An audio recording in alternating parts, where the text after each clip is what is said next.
1948 റഷ്യയും അമേരിക്കയും കൂടെ ചേർന്നുണ്ടാക്കിയ ഒരു രാജ്യമാണ് ഇസ്രായേൽ. ഇസ്രായേൽ ജനതയ്ക്ക് രാജ്യമുണ്ടായിരുന്നില്ല. ഓരോ രാജ്യത്തും ഛിന്ന ഭിന്നമായി കിടന്ന അവരെ ഒരുമിച്ച് കൂട്ടി അവർക്കൊരു രാഷ്ട്രം നിർണയിച്ചു കൊടുത്തത് ഈ രണ്ട് ശക്തികളാണ്.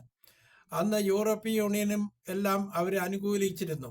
എന്നാൽ പിന്നീട് ഇസ്രായേൽ അവിടെ വന്ന് താമസിക്കുകയും പലസ്തീനികളെ ആ നാട്ടിൽ നിന്നും പുറത്താക്കുകയും ചെയ്തതാണ് അവർ ചെയ്ത ഏറ്റവും വലിയ ദ്രോഹം. ആ ദ്രോഹം ഇന്നും അവസാനിച്ചിട്ടില്ല.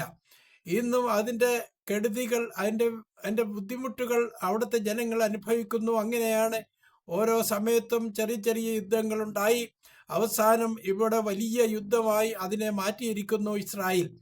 ഗാസ എന്നത് പലസ്തീൻ്റെ ഏറ്റവും പ്രധാനപ്പെട്ട ഒരു ഘടകമാണ്, ഒരു രാജ്യമാണ്, ഒരു പ്രദേശമാണ്. ഏറ്റവും കൂടുതൽ ജനങ്ങൾ തിങ്ങി താമസിക്കുന്ന പ്രദേശം.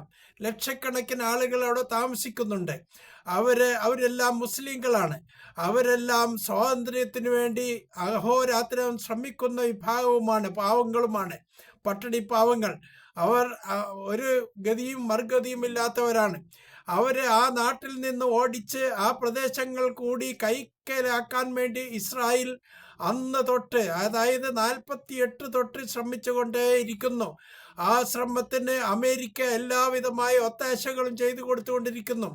യൂറോപ്യൻ യൂണിയനിൽപ്പെട്ട പല രാജ്യങ്ങളും അതിന് അനുകൂലമായി അവർക്ക് വേണ്ടതെല്ലാം ചെയ്തുകൊണ്ടിരിക്കുന്നു. ആയുധങ്ങൾ, പണം, മറ്റ് എല്ലാ അർത്ഥത്തിലും അവരെ സഹായിച്ചു കൊണ്ടിരിക്കുന്നു.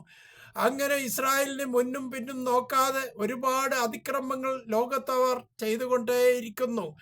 ആ അതിക്രമങ്ങളുടെ ഫലമാണ് ഇന്നും ആ നാട്ടിൽ അനുഭവിച്ചു കൊണ്ടിരിക്കുന്ന നിരപരാധികൾ.